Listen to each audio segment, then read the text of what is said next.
અહમના ઓટલે બેસીને તમે પરિણામ બગાડ્યું, તમારા હુંપણાએ દેશના લોકોને માથું લગાડ્યું, એટલે જ વધુ પડતા આત્મવિશ્વાસે તમારું વાહન ડૂબાડ્યું. રામને વહાલ કરી શકાય, રામને વહાલ કરી શકાય, રામને વેચી ન શકાય, તે અયોધ્યાએ અદ્ભુત રીતે તમને સમજાવ્યું. અહમના ઓટલે બેસીને તમે પરિણામ બગાડ્યું. વિકાસની વાતો અયોધ્યામાં રામ, દ્વારકામાં ડૂબકી, વિપક્ષને ગાળો, આ એકે કેમ કામ ન આવ્યું? પક્ષ કરતા રાષ્ટ્ર છે મહાન, એ આ પરિણામે તમને સમજાવ્યું. કંઈક કાવા દાવા થયા, કંઈકને જેલ ભેગા પણ કર્યા, આમાં જ સમય આપીને તમે તમારું પરિણામ ઘટાડ્યું.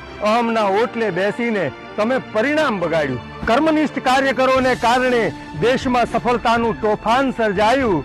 આમ છતાં કંઈક વિપક્ષોને ભેગા ભેળવીને તમારે ત્યાં પાપ પણ દૂધે ધોવાયું.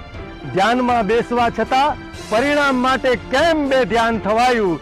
અહમના ઓટલે બેસીને તમે પરિણામ બગાડ્યું.